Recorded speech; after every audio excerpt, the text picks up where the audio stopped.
Welcome to Are You Killing It, the podcast powered by Peak Performance Partners, where our mission is to help your business achieve success faster.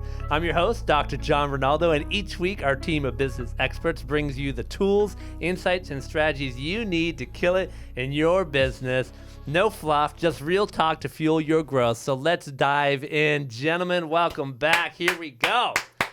Let's go. For those of you who are only listening, some of the folks around this table were giving some weird faces towards the cameras, and doing some weird pointing things, but that's the energy inward today. I am, as always, joined by the three founders and owners of Peak Performance Partners. We've got Kevin Hernandez, Hello, Patrick Stewart, Yo. and Ricky Navarre. Hey-o. Welcome back, everybody. Here we go. How's the energy? You guys feeling good? We're great.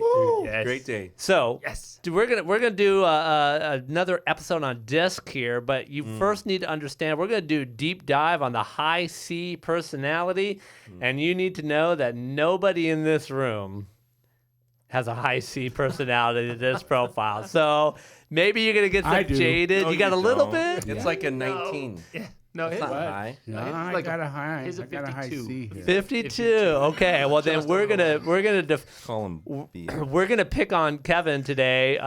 For those of you who are not high C, and then Kevin will redeem himself and love redeem high structure. C's. Yes. Oh, absolutely. So So, Kevin's going to talk about how to hack the disc and get a high C when you're not. oh my gosh. All right. Here we go. Oh, So, the high C personality, we're going to delve into this real quickly. We have done numerous episodes on DISC. We love DISC at Peak Performance Partners. It's one of the main foundational tools that we do. We do DISC assessments and DISC debriefs with a whole bunch of clients out there. So this is game changer for you and your organization. So listen up, but definitely come to Peak Performance. Come to the website at 3-peak.com to learn more about what we're talking about here. But Patrick, let me turn it to you first. All right. Give us a quick overview of DISC, just in case someone hasn't listened to any of the previous episodes, so they understand what DISC is. Yeah, so the disc assessment is not a personality test, number one, what it's not. But what it is, it's a behavior assessment. So we all have a way that we behave, and the disc is broken out into 4 different areas. So you got D, so the acronym is DISC, D-I-S-C. D is for dominant, direct, and that's a driver, somebody who's, quick decision makers. I is influence, and that's just the fun people and they want to have a good time. They're people, they're outgoing, they're energetic, they're extroverts. And then you've got the S, which goes for steady. And that steady person, again, is more of a reserved person, introverted. They're people. They're all about people and their surroundings. And then you've got the C, that's compliance, and that's what we're going to be talking about today. So they're going to be a reserved person, task-oriented, and love the details. Love the details. So here's what we have in our description. High C personalities are analytical, precise, and process-driven. So we're going to kind of talk about how do we engage those strengths while preventing analysis paralysis. I've always loved that line, by the way. Yes. It's all about communication and clarity with these detail-focused thinkers. So Kevin, I'm going to turn it to you first because you are probably the only one around this table that has a semblance of C in your personality here. You're a high D, high C, right? I'm not a high C, but I'm higher than these. Well, we know Ricky for sure has a really low C, like Mine's like an 8. out of 100. So there it is. So, yeah. so Kevin, you're 52 C. That's what you said on the DISC assessment, right? You're 52 C. Yes. Okay. Yes. So what defines a high C personality, and what do they bring to the team and the organization? So, first and foremost, it's structure, right? They definitely are looking for the details. They won't make a move until they have all of the information, the metrics, and they truly are all about making sure that things are done in the right way. Very good. So, so very detail oriented. I'm not that person. So, Kevin, when a high C writes an email, what does that email look like? It's very structured, very detailed. The ask is very specific. They're looking for just details on what they need, right? And it's sometimes can be pretty long. Not always, but it can be pretty long. So. Yeah, absolutely. And There's then no stone unturned. yeah, and so Ricky, as a high I, when you see a very long email from a high C, what's your reaction to that email? Thumbs up. Got it. The okay sign. Okay. You emoji it's all like emoji neck, response Yeah. this. My response is thank you. Got it. And I may not read it, but I got it, right? that's exactly what I'm like. Oh my god. I love it. I I love run it it. through ChatGPT. ChatGPT, give me the bullet points. Yeah, that's hilarious. Summarize this. Well, and one of the things that, and Ricky and I have had this conversation a lot because we've been working on quite a few things together, is one of the things that we've both been talking about is how desperately we need the C in some of the work that we're doing, Ricky. And we've talked about with the podcast and with some of the things that we're working on, because that's not either yours or my inclinations, right? We're both high I's, high D's in that particular thing, but we really recognize that we need that C in terms of that. So what are some of communication pitfalls to avoid when working with a high C? So Patrick, you're working with a high C, how should you communicate and how should you not communicate to an individual with a high C? So number one, avoid being vague, and try not to rush them into decision making, because they just need more information and they need to process it themselves. And they aren't going to believe what you necessarily say them. They want to go, and that's why you kind of need to give them some analytics or some kind of research behind what you're saying. But they also are going to want to go and do their own little research. So I think, and especially, we've talked about sales. Sales is a big one too. If you're talking to a high C, you can't expect them to buy something right away because they need information. And so, you want to use terms like, hey, we're going to go through the details. I'm going to give you plenty of time to do your own, investigative work and do some research, but have analytics. When you're meeting with them, come with an agenda and lay it down and say, hey, here's the things that we're going to go through. And if you have questions, I'm going to give you plenty of time to answer those questions for you. If we need to do some research, I'm also going to allow us to go in and do some research, and so that you understand clearly what we're talking about. That's a great point. I think the return on investment is the biggest thing for a high C. They want to see how are they going to achieve what you're trying to bring them. And so they need that verification, right? They show me data, show me verifiable articles, whatever it may be, that prove that this is it. Give me the scientific formula that made this work. Yes. But to your point, Patrick, it's slow, and it's not, and we don't mean slow in a negative way, but it's very intentional for them. And those of you who are high I's and high D's, like many of us around this table, part of what we need to do is give C's the space to do their work. Yeah. Yes. Right? And the time to do their work and not rush them, which I know I have a tendency to do. Is like, I can make a decision with half a fact in my head, right? But that's not the C. In many ways, Fire, aim. ready, fire, aim. Yeah. So not even, it's just fire, for a lot of folks. Where the high C is ready, aim. Hey, can you come and check this? Make Yeah, sure I yeah. got the right wind and Is this the right variance, target too? distance? Right, yeah. Mm-hmm. And quite honestly, every organization needs that. So Kevin, let's we sometimes make fun of all the different personalities, right? We've made fun of Ricky with a high I, right, and those types of things. So we often want to go to the high C, give them a hard time about like the ready aim, and they can't make decisions. But every organization needs a C in their realm. What are the 2 or 3 biggest values that a C brings to an organization, and why we need to pay attention to our high Cs? So they're the ones that are going to make sure that you have the structure in place, right? Mm-hmm. And they're the ones that are going to make sure that the project, the job is complete. And they're going to double check it and triple check it and make sure that it's right? Yeah. Before they mark it green That's and exactly done, right. They're Yeah. going to take their time in doing that. Absolutely. And they'll also be the anchor of reality, because sometimes we start flying so high and we're excited and everything's fine. And they're like, whoa, wait. What if this mean? happened? And what does that happen? And what if you're like, hey, what's slowing me down? I don't need reality. That stuff's right not going to happen. It's fine. Yeah. Or our favorite one, right? Because a lot of times people that are the high Cs are in the financial side of the business. They're your accountants, your controllers, and that's not in the budget.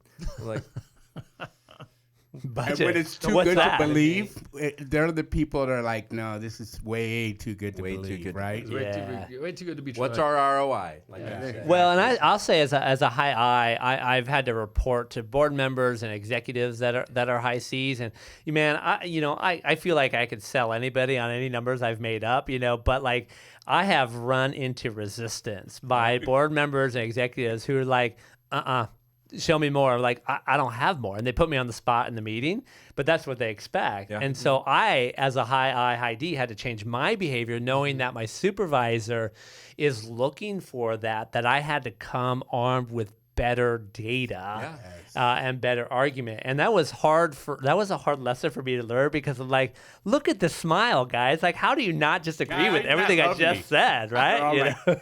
Prove it. Yeah, exactly right. Well, and they're the exact opposite of the I, and so they're exact opposite. So they truly, when that I comes in, they're already frustrated because they're like, oh, here comes the sales guy. Yep. He's gonna Trying to sell start talking about and going in circles. And I have certainly felt that energy, right? Because they know I'm a clear eye, right?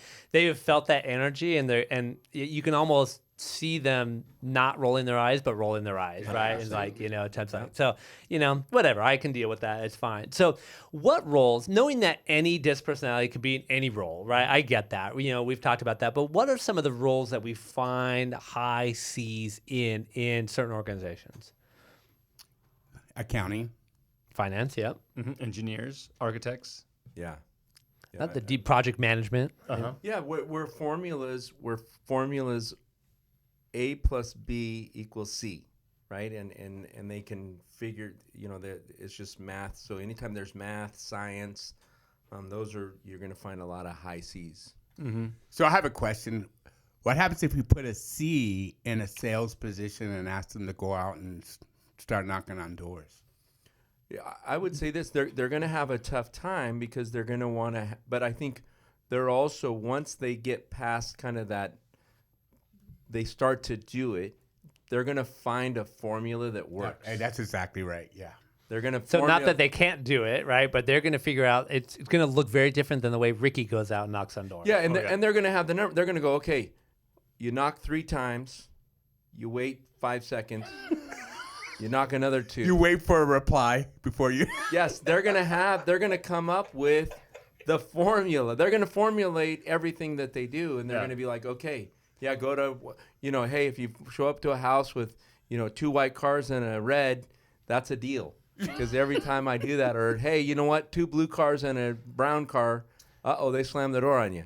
Yeah. But to your point, then that's really valuable, because if your high C's going out there and doing some sales, they can observe some things that your high I isn't going to observe, and in many ways can actually create some best practices. Yeah, they make good trainers. Or a desk manual. Yeah, great trainer, right? So because they've got the data to kind of back up, 2 white cars and 1 red car, go to that house for sure, right?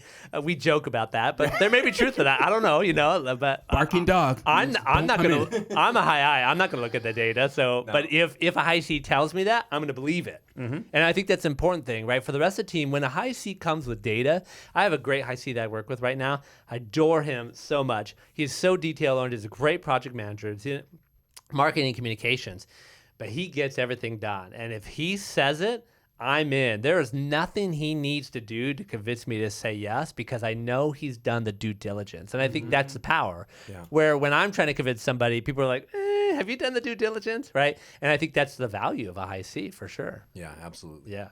Wonderful. How can we help high Cs be more comfortable in creating calculated risk and making quicker decisions, right? Because sometimes there are times we need to make quicker decisions and we can't just ready, aim, right? How can we kind of coach high Cs that might be in our realm to make those quicker decisions when necessary? I would say that bring the data. Yeah, I was Right? just Like, going to say that. if you, to what Patrick said earlier, if you're vague and you're using your feelings and say, hey, so what do you feel about this? And, if you don't have your argument ready that they can be, diplomatic on, for them, it's not about making a slow decision. It's making about the best decision. So if you give them the data to be able to analyze and say, hey, here's what I'm looking at, and they bring their data, you bring your data and say, oh, great, best data wins. Yeah, perfect, let's go. Like they can make very quick decisions based on the data and the numbers. It's what slows them down is, I want to give you a shot because they're very kind and diplomatic people. I want to believe you, but you don't have anything to support. Like, you just have your feelings, and I can't live off of that. And their emotion is fear. So they don't want to make a mistake for not gathering the enough information Or the right data. Yeah, and I think that's the thing that we got a light that came on. So we got the strobe light. We got a party going on. Yeah, there we go. But that's so I think it's if you can give them also that culture of, hey, if you make a mistake, it's not going to be the end of the world. If we choose the wrong thing, we'll be able to come back around and have another solution. That's beautiful, right? That idea of like we got to let them make mistakes, because certainly high Ds, for instance, as an example, are willing to just throw some stuff on the wall, see what sticks, and run with it. And some of that stuff is going to fail, and that's okay. And some people feel very comfortable with that. High Cs don't necessarily. So not punishing them, obviously, when they fail or make a mistake, but really embracing that, hey, we tried it. It didn't work. We now have more data to show us what works and what doesn't, using some of that language. Yes. For sure. Ricky, what are some popular people, what are some popular culture people out in the popular culture who are high Cs? Just to kind of give some context, are there any famous people out there that are high Cs? Elon He's Musk. a high I. Elon Musk. Elon Musk. Elon Musk. Musk. High C Elon Musk. Okay. What else? Who else? Just to kind of give some context for that. Did I stump you guys? Yeah, on Yeah, that you one? did. Bill Ooh. Gates. No, You know- Bill Gates.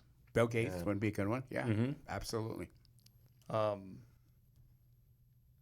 Again, anybody that's going to be a lot of the tech guys, again, they're driven by formula. Yeah. So you're going to see a lot of the tech people, again, accountants. So maybe like a Zuckerberg type of thing at Facebook, Yeah, that type of 100%. thing. Yeah. So, okay. That's really helpful to know. So what strategies work for keeping high Cs motivated and confident in fast-paced environments? I think again, we know that not all owners and leaders are high Ds or high Is, but we know that many of them can be, and they're entrepreneurs, they're go-getters, they're risk takers, and sometimes they need those high Cs in their organization to kind of stabilize them. But how do we keep those high Cs motivated and confident in a really fast-paced environment? I would say allow them to shut their door, put their headphones on, and not be disturbed, because they just don't. Change does not come fast and easy. Interesting. I want to add to that. Make sure that they're equipped with tools and the right tools. And let them tell you what tools they need, right? Yeah, Because exactly. we may not know. That's why I said the right tools. Yeah, right? the headphone thing is actually really interesting, because as a high I myself, I get bothered by the headphones. And it's becoming more prevalent in the workplace, especially in places like where there's cubicles and open workspaces and things like that, where it makes sense you need some kind of focus. But for me, I'm looking for the distraction for the next person to come in, and earphones don't allow me to engage with you. So, Not available. So that's my issue, not their issue, right? In terms of that. So, but that's really interesting, because I think some of us would hear that, Patrick, about the headphones and go, not in my culture. But yet you're saying there is a place for that in your work culture, especially based on the DISC personality. Yeah. And I would say let them go develop systems and processes. Yeah. Let them get into the things, because you want them to run through walls. Let them be efficient. Let Absolutely. them drive efficiencies. Give them projects that really fit their personality style, and they'll do it. Like there's not going to be a problem. You're not going to pull teeth. You try to put a high C to say, hey, I need you to go do business development. No, that's not going to happen. Yeah, and give them, they'll thrive also with deadlines. Like, they like deadlines. Now, again, so give them a little bit. You got to think a little bit more forward instead of being super reactive. But give them, hey, we got a week. We got to get this done, and they'll map it all out and they'll get it done for you in those deadlines. We work with some brilliant business owners that are high Cs. They're just great innovators. They love to have, come up with products that other people struggle with, or how do I make someone's life better? How can I do something better? Some of the most famous Cs are good innovators. That's really interesting. I had a situation where, again, I'm a high I, right? Get me out with people. I had an individual I was working with who was good with people and would go out, and his job description was to go out and do some business development, to your point, Ricky. And I had a task that I needed to do where I needed to do a deep dive into our database, look at a bunch of Excel sheets to figure out how to kind of make things different. And of course, I avoided that project and avoided that project and avoided that project because I don't get into any of that at all, right? And so this individual that was part of my team, we were talking, and I said, "Tell me, what do you know about databases, and tell me what you think about what's happening with our database and how we can make it better." And he spit off just in the first 10 seconds a bunch of different ideas of things that we need to do and make things happen. And I said, "All right, time out here. Let's change roles here. Let me take more of the business development stuff that you are doing, and let me have you do this deep dive into the database." And he's like, "Yes, this is what I've been dying for." I'm like, "Oh my God, me too." And so we were like so happy because basically we switched roles. That's awesome. And I'm like, I don't have to do the deep dive of the database. And so he helped us cleaned up the database because we had a lot of errors in it. We had fields that we weren't using that needed to be deleted. It was a mess, right? And now it's all clean, and he's helping create a desk manual for it and everything like that, right? And I'm like, this guy, John Ronaldo, is not doing a desk manual. That is not a...